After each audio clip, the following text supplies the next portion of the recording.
Welcome back to another episode of the Crash Course Metal Show. We are going to be doing a review here today. That is going to be to Metallica's, I guess you could say, newest album from 2023, and that is 72 Seasons. But we got with us here our buddy Chris Elliot from 86 Bullets. What is going on, my man? Not a whole lot.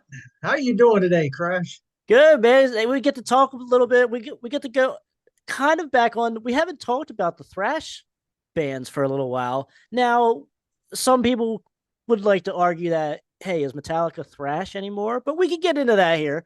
But definitely we will be talking about the newest album, 72 Seasons. But first things first, Chris, when they announced that this album was coming out a couple years ago now, what was kind of like your thought process, or like what was kind of like your reaction? Oh, I wasn't paying that much attention, honestly. I I kind of stumbled on it when they started releasing the music. I guess what was the first song? Oh, Lux Eterna. Yeah, I guess that Mm-hmm. I had heard about it, but I didn't go watch the video or anything like that Mm-hmm. because I guess I kind of wanted to wait. A lot of times I'll wait to see if the album comes out because I want to be totally surprised. I Mm-hmm. want to put it in and just go unbiased, listen to the whole thing and just form my own opinion. So I tried to stay away from like even listening to the singles and then or even reviews for the most part. I didn't really I wanted to hear it first and then come up with my own opinion and then maybe see what other people thought about it. Yeah. Okay. Yeah, and that's to your point though. Lux Eterna was the first single. Came out in 2022, and then they had 5 total singles off this album, which is actually kind of crazy to think about. The other ones were "Screaming Suicide," "If Darkness Had a Sun," the title track, and then also "Too Far Gone." But as far as I remember seeing, I only remember seeing 72 Seasons as a music video, though. Is there any other music videos that you remember seeing off of this album? No, I don't even know if I watched any of their videos. I Okay. just knew that that Lux Eterna, I believe, had a video, and I don't know, probably 72 Seasons. I'd heard about that song. Mm-hmm. Of course, it's the title track and the first song in the record. Right. But honestly, other than that, I really didn't dive into it because I was really interested to hear it for myself. Mm-hmm. It's kind of yeah, when you have a landmark album come out, like a band that you've been following or been a fan of for many years, sometimes it's really cool just to go back to what it in the old days. I mean, when I grew up in the 70s and 80s, a lot of times you didn't even hear any of the record before it dropped. And you go out to the record store, what do we have here? New whatever, from my favorite band or one of my favorites. And we would just buy the album sight unseen and listen to it and so I was kind of going for some of that experience, I think. That is Just pretty. That I do like to do that as well. Like try to stay away from whatever, as most of it as I can. Like no streaming or anything of like just certain songs and such. Just kind of, especially if the album is close to coming out. Like I'll just go, you know, put my attention to something else, and before you know it, the new album will come out. But now, Chris, with this album, I didn't actually. I heard that they were coming out with a new album, but I didn't really hear anything until 72 Seasons came out, the third single. And because I was like, we talked about Hardwired to Self Destruct, Metallica's previous album to 72 Seasons, and that came out in 2016. And we're kind of lukewarm. I was certainly lukewarm to it. I liked it when it first came out, but as time goes on, I kind of got tired of Hardwired. So, and I was kind of like, oh man, it's produced by the same guy as who did Hardwired, Greg Feidelman, I believe. And Beatleman or something. yeah, and I was like, oh, I kind of held, I was like, holding off. I was like, I'm not gonna buy this brand new. If I could find it used somewhere, and I did eventually, I'll get it then. But I have to say, overall, Chris, though, when I did listen to the whole album in its entirety, I was actually kind of impressed. I like it better than Hardwired. Did, now, when you first listened to the album as a whole, now it is a long album. It is 12 tracks. I know that's kind of like big no when we talk about these album reviews, but generally speaking, I think it does better than Hardwired to Self Destruct. If Hardwired had been one CD, Mm-hmm. you take spit out the bone, I think it is, off the second CD and put it on the first one, and maybe take a song or so off of that. I think you'd have a great album. Mm-hmm. So I think we had talked about that before, but so I think there was way too much filler in that. Um, 72 seasons. By the way, I have the cassette. Nice, nice. You got You the had the vinyl, so okay. You got cassette. vinyl and cassette. Now, was I this got one? Oh, is it? CD and cassette. Oh, okay. CD and Is there one? Is it a one CD or is yeah, it two? Nice. Okay. just one. Cool. Yeah, Cool. just one CD for this one. Okay, and that's a plus because I agree with you with Hardwired. I was like, why is there literally two CDs here for this album? And now when I was doing research when we did Hardwired, I remember reading that when it's two disc like that, when when someone buys one unit or one CD, it counts as two because there's two discs in the package. And that could have been Hmm. an easy way for them to get to the platinum status on that album. And now for 72 seasons, this did not go gold in America. It only, by estimates, it only had like 350,000, give or take, sold units sold. And it did reach number two in the top 200 Billboard chart. I think Morgan Wallen was the one that kind of was like, hey, you're not taking the number one spot. I think he had the number one spot for the whole time. And now, Chris, it does that kind of surprise you that it didn't hit at least gold here in America? Because they had a very long run of at least hitting gold and platinum with the last 20 plus years of albums. So that kind of surprised you? Mhm. No, I don't think so. In today's world, not so much because it's really hard to move product like it used to. I mean, everything's streaming and Mm-hmm. people like are into downloading and all that. I mean, we're not. I'm not. I still like physical media, Yep. always will. So I don't know. I haven't really studied the comparisons a lot, but I mean, 300,000 is probably a lot in this day and age Oh yeah. compared to, years ago. You don't have any. I just wonder, maybe I should study that more. Like, what are there artists out there that are selling 1 million plus that are going platinum even anymore? Mm-hmm. 500,000. I I know there's a formula for it too, where they do count streaming, I believe, but you have to have like a lot of streams and it equals like one album. And I Yeah. don't know that whole formula, if that's actually calculated into that, or are they talking about just physical media? Because that would be interesting to know, like what Mm-hmm. the actual numbers are. Break Yeah. it out, like how many CDs were sold, how many cassettes, how many vinyl copies. That would be interesting to know that. So now let's go to the album itself here, Chris. Now, music wise, guitar wise, what are we looking at? Is there a lot of pluses here, or is there some negatives? What kind of do you gravitate to on 72 seasons? Yeah, so when it first came out, I think I actually liked it a little better than I like it now Okay. overall. Okay. It was sort of the way you were with Hardwired, maybe. Mm-hmm.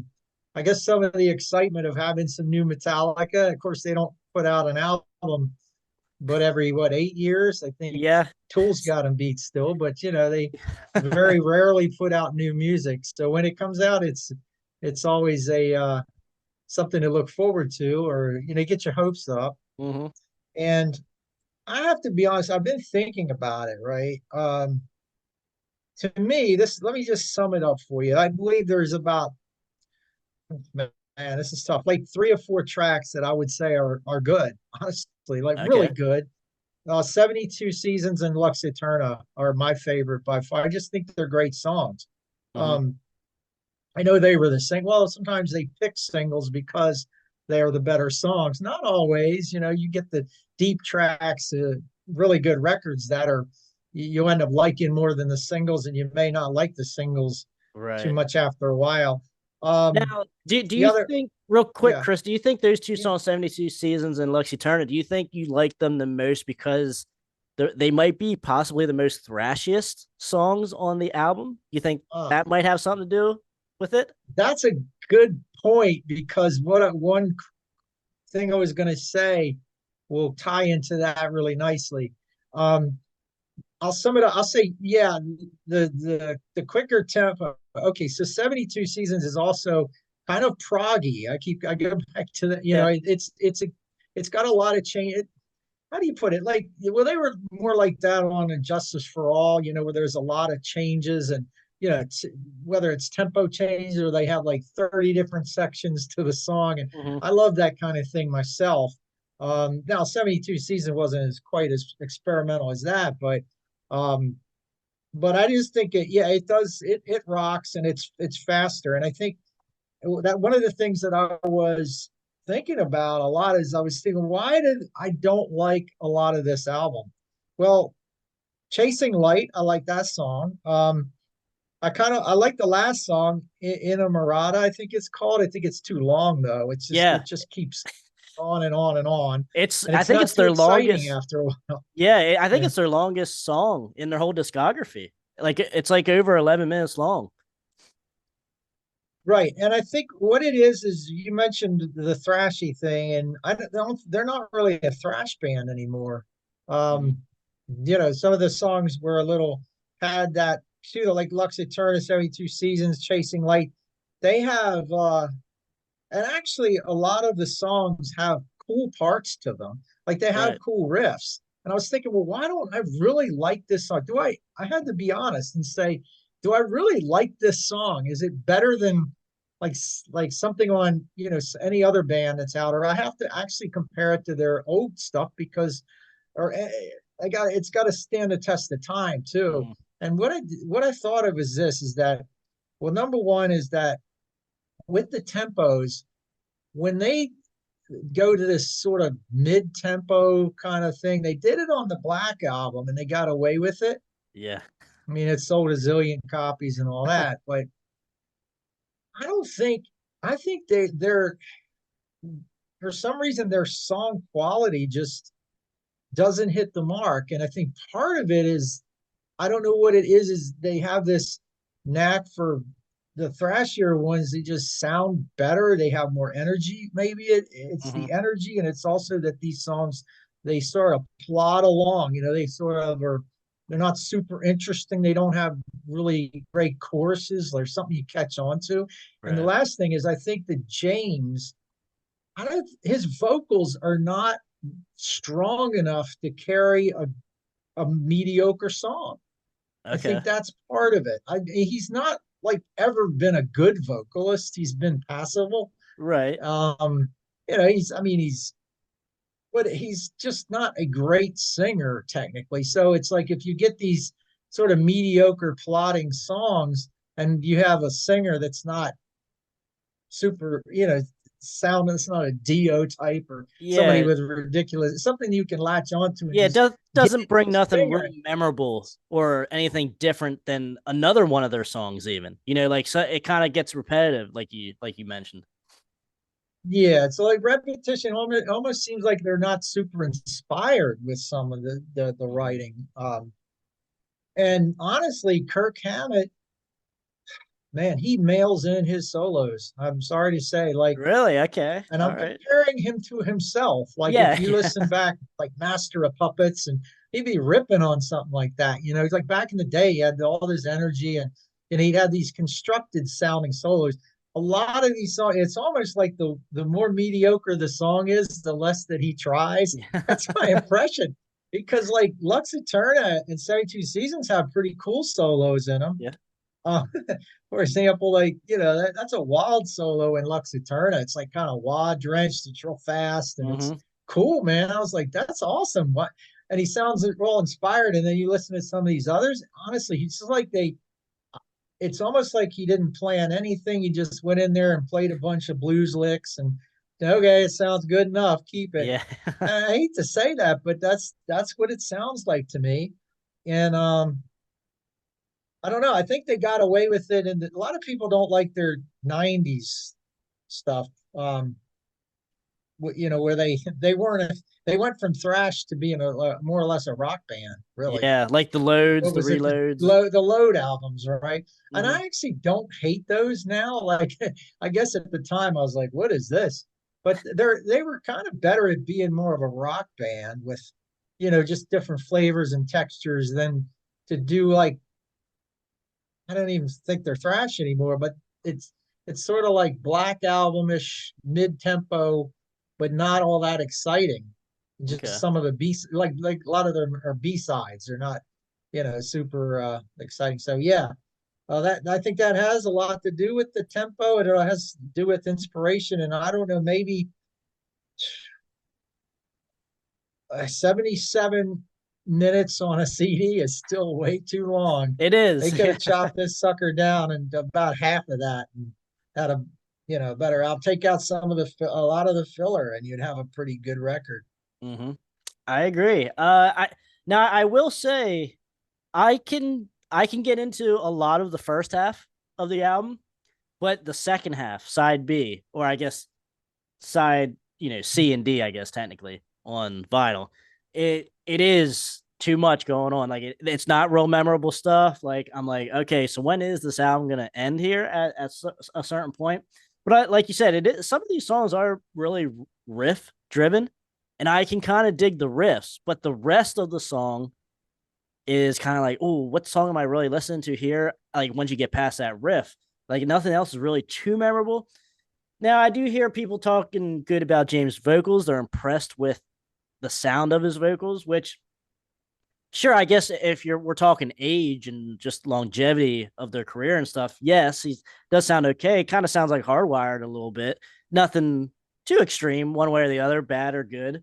What I kind of expect from James as far as vocal wise, and like the guitar solos, I feel like they're good, but nothing that I haven't heard on Hardwired or Death Magnetic yet already.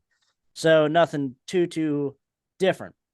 But I mean, generally speaking, I'm kind of comparing this to Hardwired, and as I mean, I've only had it now for probably a little bit less than a year now, and I still like it better than Hardwired. It's still holding up a little bit better than Hardwired. So, but because we did talk about Death Magnetic in another video, Chris, and is Death Magnetic still kind of like your favorite of the 2000s or till now, like of the last 25 years from Metallica? I think so.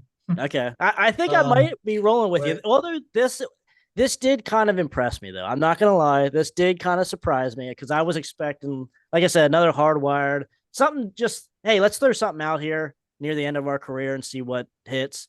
But generally speaking, I can take at least like 5 of these songs off this album and be okay listening to them when they come on and such. Like I ain't gonna be hate listening to them or anything like that.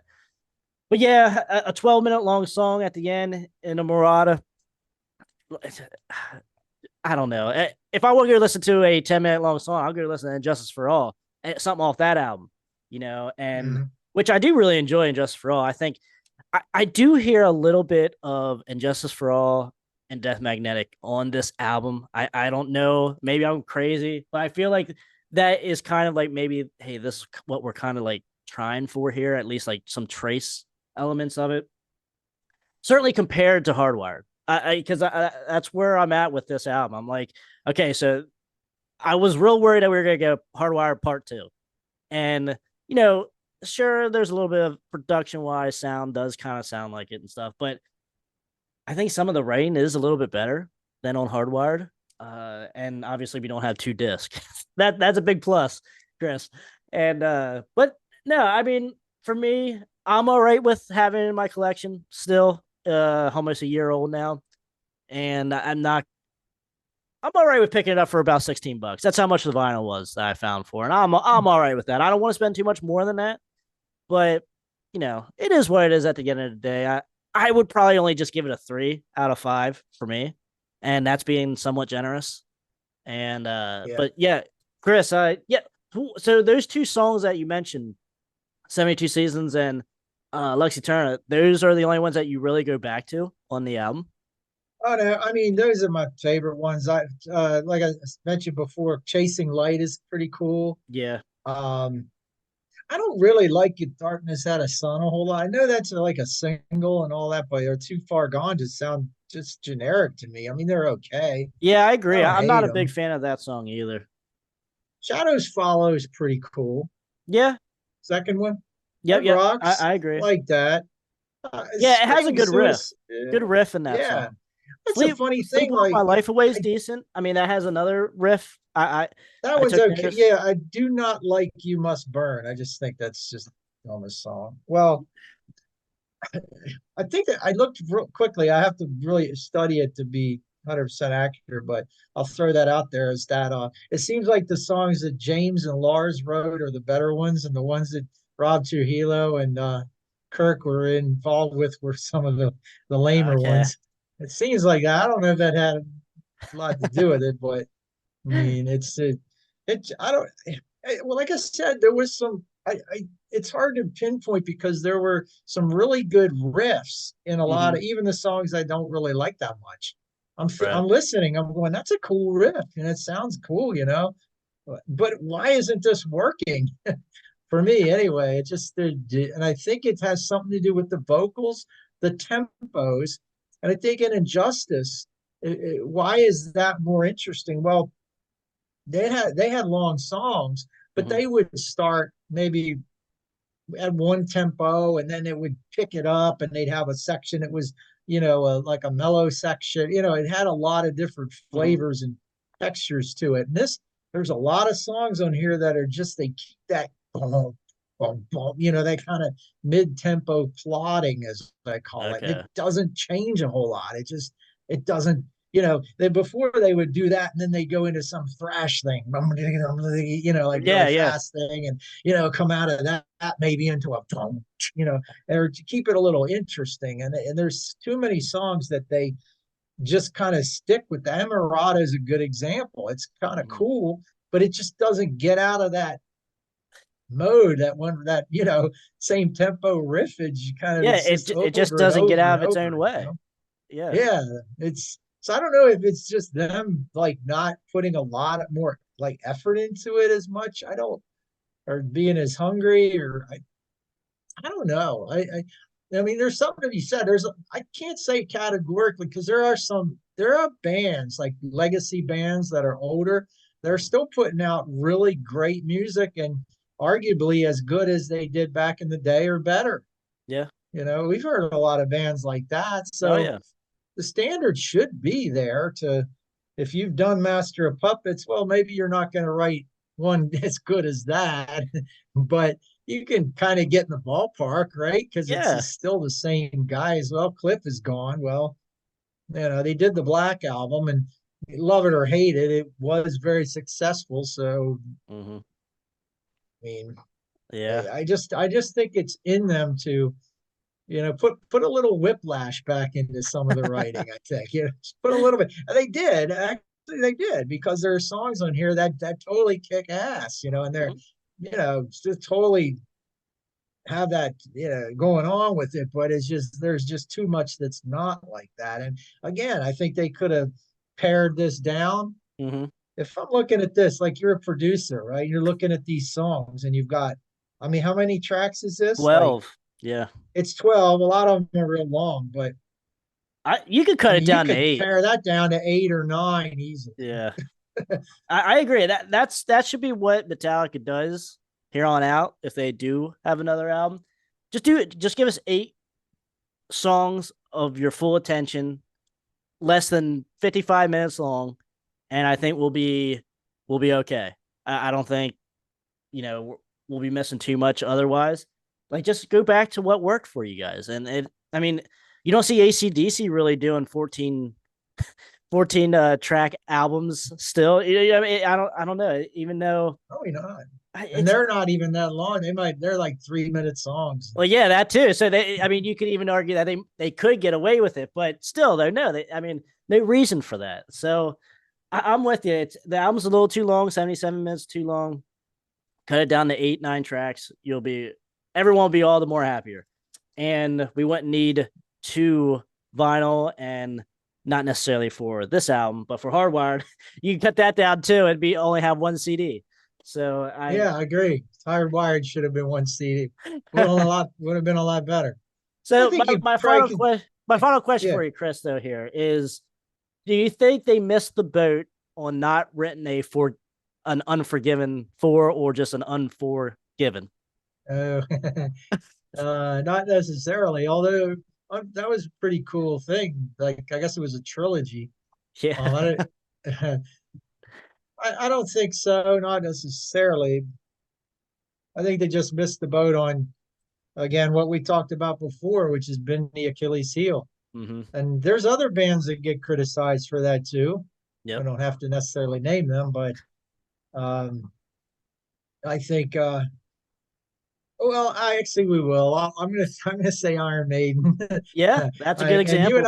you and I differ a little bit. Like on Senjutsu, I actually really like that album, but it has things in common with this. Is that it has long songs and Mm-hmm. there is a lot of repetition. But you know what's one thing that is different is they got a really good singer in that band. So maybe I'm sure that makes a little bit of a difference, but Yeah. and they do a lot of tempo changes and stuff like that. But I don't know. I just think it's that tempo they got into. I think it's just James doesn't carry a tune, Mm-hmm. a mediocre tune, as well as he does more of the thrashy ones. I just think his voice suits those better. Right. I mean, of course, they got away with Nothing Else Matters back in the day. It was a huge hit, and that's a ballad. Actually, he does pretty good with ballads. Fade to Black. He sounds good, right? Yeah. Starts as like a ballad, I I guess. guess. What do you think about Turn the Page, the cover? I mean, I'm sure I haven't listened to. I don't really like it that much. Well, yeah, I agree, but like his vocal performance. It sounds good. I mean, yeah, like he can sing. It's just well. Look, I don't think anybody would argue that he's a Dio or Halford, right. Yeah. or he's not in the upper range of. He's not that kind of vocalist, Mm-hmm. but he didn't need to be. I mean, thrash metal. That was he sounded great for that, especially when he was younger. He had that a little more of he had a little different voice to him. Yeah. Because Yeah, I agree. he kind of aged it into, and it was still a good voice, but it was I don't think it carries some of the songs like it used to. It'd be interesting to hear a 22-year-old James sing like "You Doing Must some, Burn," yeah, like some of this. I don't know. I can't even really imagine him doing it because he just it wasn't really in the cards back then, or even I don't. It would sound weird, I guess, but it's yeah, something with that vocal. yeah. I never thought of it like that. Now every time I listen to this album, I'm gonna think of that now. A 22-year-old James, what he would Right. sound like singing this. But Chris, any final words on this album? Maybe final rating. What do you think of final rating? Yeah, I 2.5, I think. Okay, that's fair because I'm right there, kind of with you with a 3, and that's being generous on some days. Ask me next year, I might be in the same boat as Hardwired as with this album. I don't know, but only time will tell, Chris. And so I'm right there with you, 2.5, 3 for me. So, but guys, let us know in the comments. Chris, can you tell everyone where they can find you at online? Yeah, just go to chriselliottguitar.com. All right, that's easy enough there. Chris, thank you, my man, for coming on. We'll have you on again soon. Okay, thanks, bro. All right, bro. Appreciate you. Yes, sir. Okay. All right, guys. All right. That wraps up the show. Let us know in the comments what you guys think of the past couple albums from Metallica, even, and also send the newer album, 72 Seasons. Talk to me. And until next time, guys, that's Chris Elliot from 86 Bullets. I'm Crash Knight. Stay out of that collateral damage, and we will see you guys later.